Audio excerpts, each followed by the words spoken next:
Bonsoir à tous, je suis Anita Guichou, connue sous le nom de Kei. Je viens par le canal de cette vidéo aborder un sujet que je trouve important. Le thème de mon sujet, c'est la belle famille. Avant de développer mon sujet, je vous invite massivement à vous abonner à ma chaîne YouTube ainsi que mon compte Facebook afin que vous soyez les premières personnes à être informées dès que je mettrai en ligne une vidéo. Comme je vous dis toujours, tout ce que nous vivons au quotidien est bien des belles bibliques. Donc, je vais m'appuyer sur un passage biblique pour développer mon sujet. Père, je bénis ton nom pour ta parole que je viens méditer. Dispose mon esprit, brise toute distraction, renouvelle mon intelligence. Efface ma petite personne. Permets à chacun de nous de comprendre la révélation de ta parole au nom de Jésus. Amen. Le livre est tiré de Genèse chapitre 2, le verset 21 à 24. Alors le Seigneur Dieu fit tomber l'homme dans un profond sommeil. Il lui prit une cotte et referma la chair à sa place. Avec cette cotte, le Seigneur fit une femme et la conduisit à l'homme.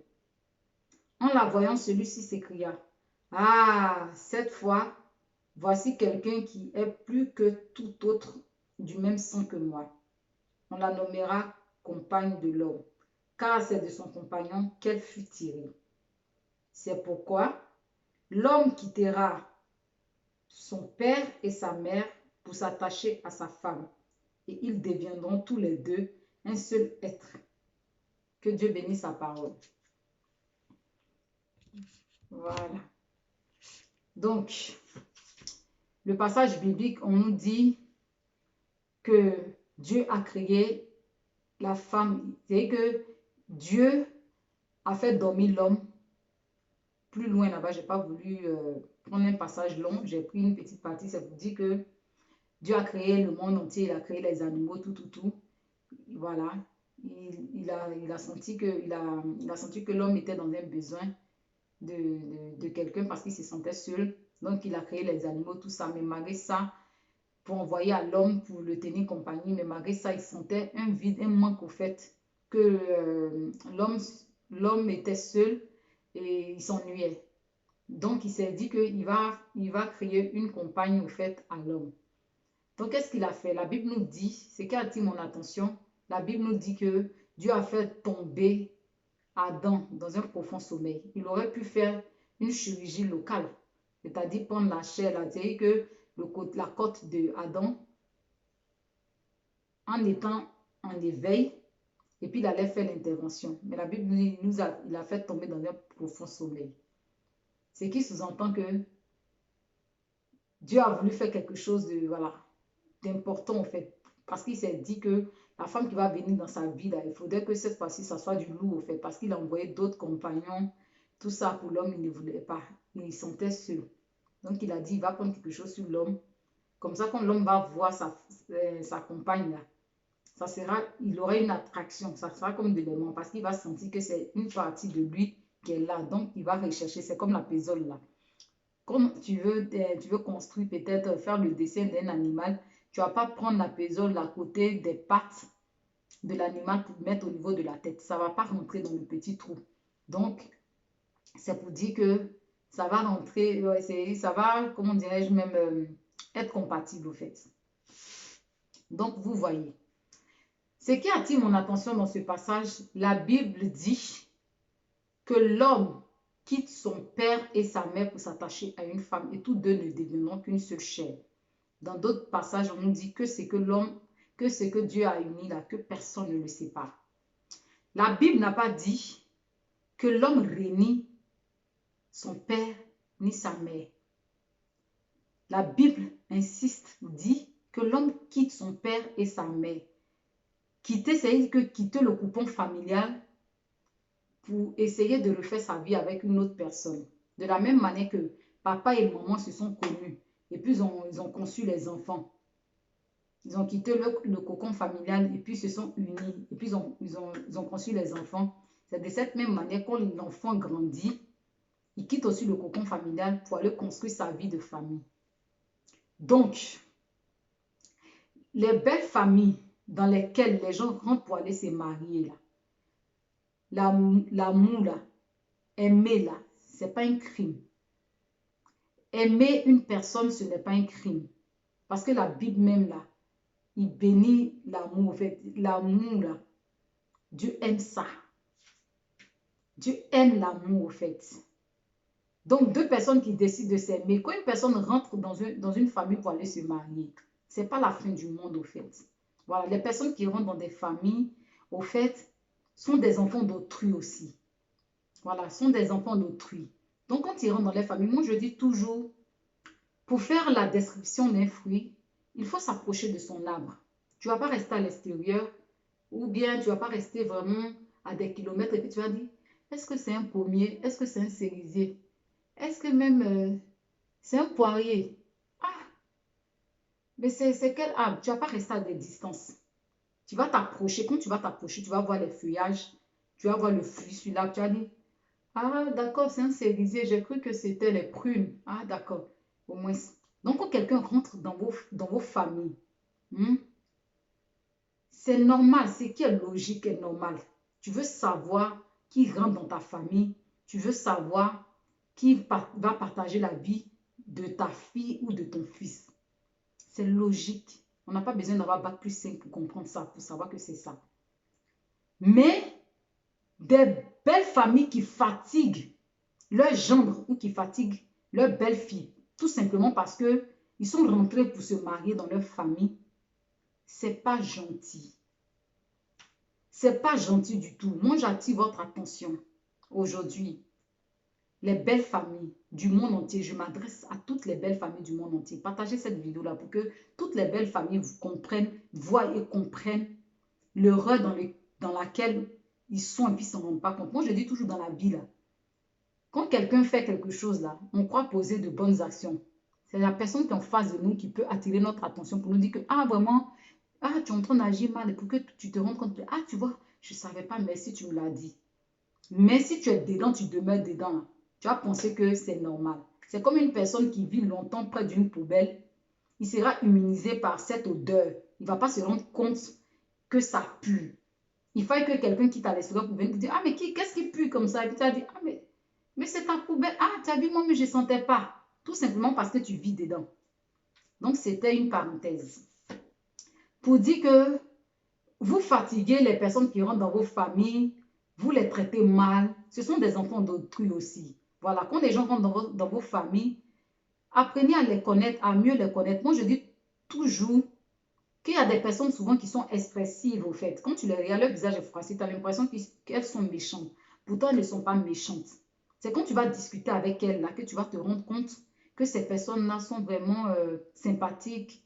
Elles sont pas compliquées, elles sont pas compliquées. Le film que vous êtes fait d'eux, ça n'a rien à voir avec leur personnalité au fait. Mais non, les gens rentrent dans les familles, les beaux-frères les fatiguent, les belles-sœurs les fatiguent, tout ça. Et les parents aussi qui sont là, ils conçoivent aussi ce genre d'attitude, de comportement. Moi, je dis toujours, c'est ce que je dis toujours, la Bible dit que qui sème le vent récolte la tempête. C'est biblique. Les parents souvent pensent qu'ils sont en train de bien agir dans la vie de ces personnes-là. Moi, je dis toujours, quand on aime une personne, dans tous les domaines de nos vies, quand tu aimes une personne, tu ne peux pas priver cette personne de son épanouissement. Si tu prives cette personne de son épanouissement, mon frère, ma soeur, c'est-à-dire les beaux-parents, les belles-sœurs, les beaux-frères, laissez-moi attirer votre attention aujourd'hui pour dire que ce n'est pas de l'amour, c'est de la possession. Vous voulez posséder ces personnes-là. Parce que quand on aime une personne-là, on veut son bien-être. On veut, voilà. Parce que vous pensez que quand vous vous comportez pas gentil envers les personnes qui rentrent dans vos familles pour se marier, vous faites du mal. C'est vrai que vous faites du mal aussi à cette personne qui est l'enfant d'autrui. Mais la grosse douleur, la grande douleur, c'est vos propres enfants. Vous ne vous en rendez pas compte. Moi, j'attire votre attention aujourd'hui. Voilà. Que c'est, sans vous en rendre compte, souvent j'entends des témoignages. Ce sont des choses, quand tu entends des témoignages, souvent, tu te dis, waouh, quoi. C'est que ce sont vos enfants, parce que sans vous en rendre compte, hein, vos attitudes, vos comportements sont énervants, sont, comment dirais-je même, vos comportements sont énervants, sont gonflants, voilà, énervants plutôt. Vos comportements sont énervants, étouffants, attristants et détruisants, sans vous en rendre compte. C'est-à-dire que vos attitudes là, ça énerve vos propres enfants. Ça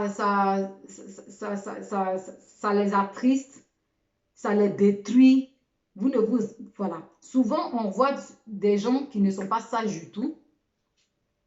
Quand ils voient qu'ils aiment une personne et que les parents s'opposent là, généralement, j'ai dit, j'en connais beaucoup comme ça, des personnes qui me rendent des témoignages, j'en connais. Ou ils se sont séparés au fait de leur famille pour aller vivre leur amour dans des pays. Ils se sont mariés, n'ont pas invité. C'est pas comme certaines personnes qui sont dans des pays où ils n'ont pas la possibilité, voilà. Et puis ils se marient, ils sont loin de leur famille. Voilà, c'est un autre cas.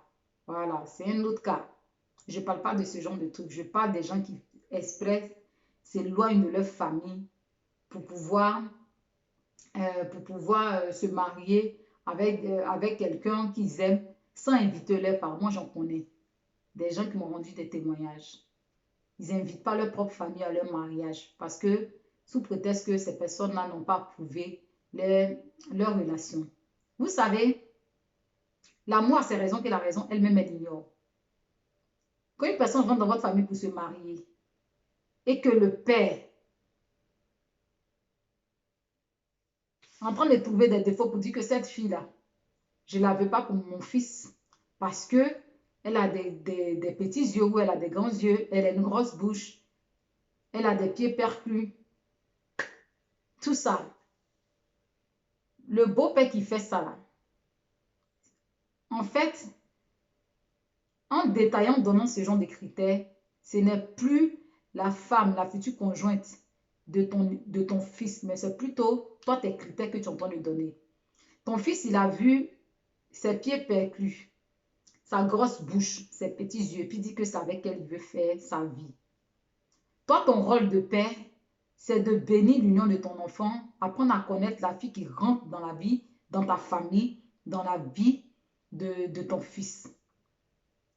Quand la maman commence à trouver des défauts sur son gendre et que elle dit que non, il ne travaille pas, il est ci, il est ça, elle commence à trouver des défauts sur cette personne qu'elle ne connaît même pas, ou bien elle veut vraiment, je ne sais pas, un gendre qui a une grosse voiture ou bien un truc. La belle-mère qui fait ça là, c'est que ce n'est plus la préférence de sa fille au fait. Ça devient elle sa préférence. C'est tout ce que ce dernier-là, il a, et puis ta fille dit qu'elle l'aime. Ton rôle de maman, c'est donner des conseils à ta fille, apprendre à connaître la personne qui rentre dans la vie de ta fille pour que il soit épanoui dans la relation. Parce que sans vous en rendre compte, vous faites du mal même à vos propres enfants. Et souvent, les familles dans lesquelles où souvent les parents soutiennent l'attitude, le comportement de leurs autres enfants qui ne se comportent pas gentiment avec leur beau-frère ou avec les belles-sœurs qui est venue se marier. Moi, je dis toujours, comme je disais, la Bible, je dis tout ce que nous vivons au quotidien, c'est bien des versets bibliques. La Bible dit qui sème le vent récolte la tempête. La même Bible, elle dit que les parents ont mangé les raisins. Et puis, c'est les dents des enfants qui se cassent. Est-ce que vous comprenez la révélation de cette parole? C'est pour dire que nous posons des attitudes, des comportements, nous en tant que parents. Et puis, c'est nos enfants qui payent. C'est-à-dire que les enfants, sans vous en rendre compte, vous faites du mal à vos propres enfants. Parce que c'est beaux-frères ou ces belles-sœurs qui fatiguent les personnes qui rentrent dans leur famille, les belles-sœurs ou leurs beaux-frères. Ces personnes-là vont quitter le cocon familial aussi pour aller se marier. Ils vont rentrer dans une belle famille aussi. Ils vont aller trouver les réalités qui sont là-bas. Et la méchanceté qu'ils ont faite hier à enfants d'autrui, à leurs beaux-frères ou à leurs belles-sœurs qui est venu se marier dans le temps, dans leur famille là, ils vont aller connaître les réalités. Et ce qui est bien la vie là, on ne sait pas de quoi elle est faite demain. Voilà. Vous les parents qui soutenez ce genre d'attitude, de comportement, vous pouvez ne plus être dans ce monde-là. C'est-à-dire que vous pouvez peut-être partir, quitter le monde tragiquement, c'est pas mon souhait, quitter ce monde tragiquement, ou bien voilà, une maladie vous emporte. Les enfants que vous allez soutenir dans ce genre de bêtises, là, vous ne serez pas là demain pour qu'ils puissent, venir se réconforter chez vous.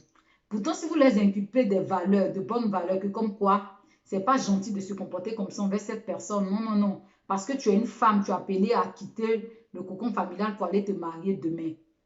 Tu es un garçon, tu es mon fils, tu es appelé à aller te marier demain. Tu vas rentrer dans une belle famille. Ce genre d'attitude, il ne faut pas faire. Adoptez les personnes qui rentrent dans vos familles facilement. Du moment que, comme je disais précédemment, c'est normal que quelqu'un rentre dans votre famille, que vous appreniez à connaître cette personne. Mais du moment que vous commencez à avoir des attitudes, des comportements qui affectent au fait les sentiments de la personne qui vient se marier, comme si c'était un crime que la personne avait commis, un crime que cette personne avait commis plutôt, ou encore ça touche les sentiments de vos propres enfants, c'est pas une bonne attitude. Voilà, c'est vraiment pas une bonne attitude. Parce que quand la Bible dit que l'homme quitte son père et sa mère, la Bible n'a pas dit que l'homme réunit, comment dirais-je, même ses parents. C'est pas pour autant que l'enfant ne va pas appeler ses parents. C'est pas pour autant que les beaux-parents ne vont pas appeler leur beau-fils, leur gendre ou leur belle-fille, ou inversement, ou appeler leurs propres enfants. Sous prétexte parce que leur fille a marié un homme qu'ils n'aiment pas, eux-mêmes là, ils décident de ne plus appeler, de ne plus rentrer en contact avec leur propre enfant, leur propre fille, ou rentrer en contact avec leur propre fils, sous prétexte que la personne a fait sa vie avec quelqu'un qu'ils n'aiment pas. Ce n'est pas un bon comportement, ce n'est pas une bonne attitude. Comme je dis là, les enfants que vous soutenez qui ont ce genre d'attitude vis-à-vis des personnes qui rentrent dans vos familles là, vous avez fait votre vie, vous êtes en train de prendre un âge, vous allez, voilà, quitter ce monde-là. Mais vos enfants que vous soutenez, qui sont en âge de se marier, là, ils vont aller aussi rencontrer une famille, une belle famille aussi. Ils vont aller retrouver, ils vont aller connaître les réalités de ce que c'est qu'une belle famille. Quand on rentre dans une famille et puis on n'apprécie pas, là, qu'est-ce que ça fait? Si vous êtes encore vivant, ça serait bien. Si vous êtes encore vivant, ça serait bien. Mais si vous n'êtes plus en vie, ces personnes-là vont aller. Et là, je vais pousser encore. C'est-à-dire que souvent, des gens ne savent pas faire la différence, au fait. La différence, c'est pas parce que souvent aussi les belles familles veulent s'incruster au fait dans des relations de leurs enfants. Voilà. Quand tu mets au monde ton enfant, là, arrivé à un certain âge, là, à la majorité, là, il est autonome. Il peut prendre des décisions. S'il est encore, excusez-moi, s'il est encore sous ton toit, tu as sa responsabilité. Mais une fois qu'il est chez lui, là, tu as son papa, s'il a besoin, il rentre en contact avec toi. Mais vouloir gérer sa vie pour lui dire, voilà, c'est comme il va faire. Ou des enfants qui sont femmes, elles sont dans leur foyer. À tout moment, tout ce qui se passe dans ton foyer, tu vas prendre le téléphone pour appeler, chose comme on appelle même. Allô, maman, chose comme on appelle, X a éternué, hein. Y prend son téléphone. Allô, maman, ma femme a allé aux toilettes, hein. Ou je ne sais pas. Tu es marié à quelqu'un. Normalement, quand une personne se marie là, quand tu quittes le cocon familial et que tu te maries là, ta nouvelle famille passe en priorité. Après, on ne dit pas de régner ta famille. On ne dit pas de régner ta... Si, par exemple, ça ne veut pas dire aussi que l'homme ou la femme ne va pas écouter les conseils de son père. Il peut arriver que tu es dans une situation, comme tes parents ont de l'expérience, tu peux rentrer en contact avec tes parents pour prendre des nouvelles, demander des choses que tu ne sais pas.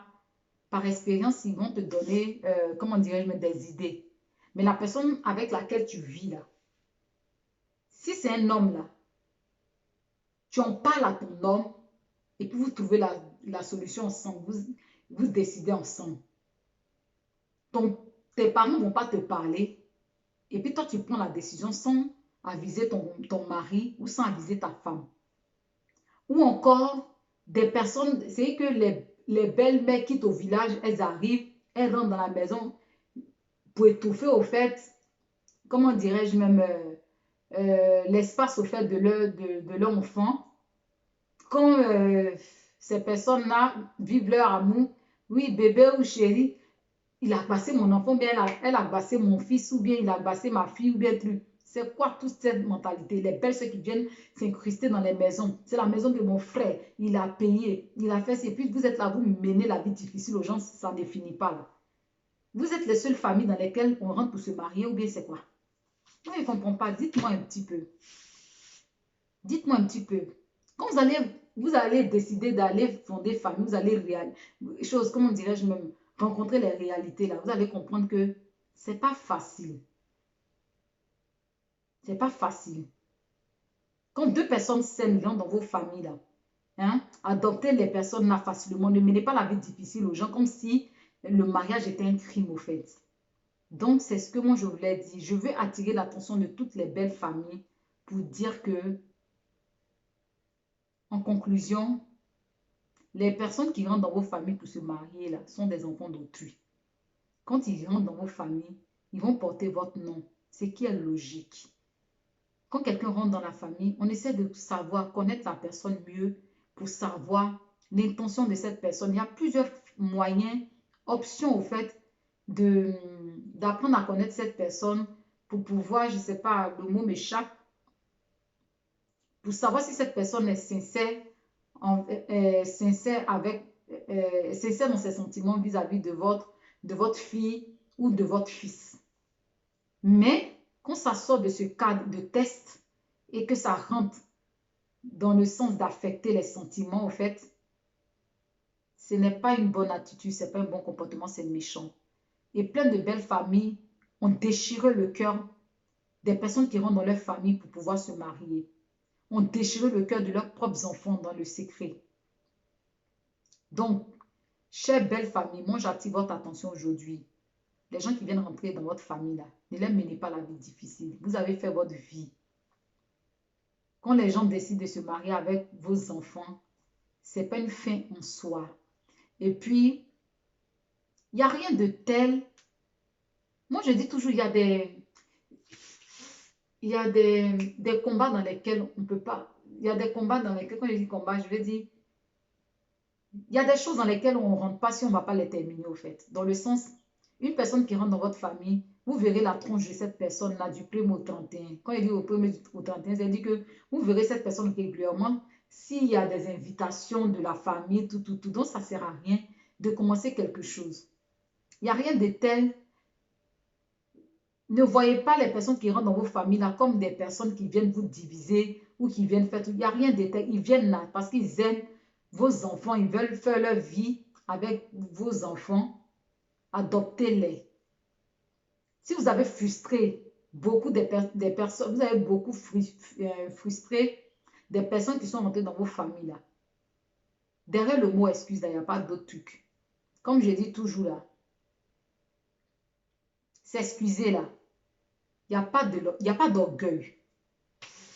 Appelez vos gendres, appelez vos belles-filles, discutez sincèrement avec eux. Et puis excusez-vous de tout le mal que vous avez pu leur endurer. Vous verrez que ça va soulager, puis ça va apaiser les tensions pour qu'il ait une famille réunifiée au fait. Les belles-sœurs, les beaux-frères qui mènent la vie difficile à leurs beaux-frères ou à leurs belles-sœurs qui viennent se marier dans leur famille là. Toutes les blessures que vous avez engendrées dans le cœur des personnes qui rentrent dans vos familles, appelez-les, mettez l'orgueil de côté. Appelez-les et puis réglez, discutez comme des personnes matures. Excusez-vous. Vous pouvez dire que quand vous êtes rentré quand tu es venu dans ma famille, voilà, j'ai cru que tu venais faire ci, tu venais faire ça. J'ai cru que tu venais diviser ma famille. Mais j'ai vu que toute cette méchanceté que j'ai faite, tu es resté sage devant. Franchement, je te dis merci de ce que je pensais de toi n'a pas été le cas. La manière que je pensais que ma famille allait se déchirer, ça n'a pas été le cas. Vraiment, toutes mes excuses pour tout le mal que j'ai fait. Vous verrez que ça va apaiser les tensions, les atmosphères. Et que vous verrez que toi qui es la belle-mère, tu te comportes comme ça envers la belle-fille ou le beau-fils. Tu verras que le beau-frère, comment dirais-je même, le beau-fils fera des choses même pour toi. Ou la belle-fille fera des choses pour toi. Ou même, il n'y a rien de tel, c'est trop mignon. Quand tu rentres dans une famille et puis tu es adopté par tes beaux-frères ou par tes belles-sœurs, vous faites beaucoup de choses ensemble. C'est trop mignon. Vous ne pouvez pas comprendre. Donc, les beaux-frères et les belles-sœurs, saisissez-vous. Parce que c'est que vous êtes en train de faire aujourd'hui. Si vous tombez dans une famille où peut-être vous rencontrez quelqu'un, vous décidez de vous marier, que cette personne n'a pas de famille, tant mieux, c'est bien pour vous pour le moment. Mais sachez que le mal que vous avez causé à autrui, qui est rentré dans votre famille, vos enfants vont payer ça tôt ou tard. Vous ne serez pas de ce monde-là pour les réconforter. Donc, pensons aux actions, aux actes que nous posons aujourd'hui là. Ça peut nous détruire. Nos enfants vont payer.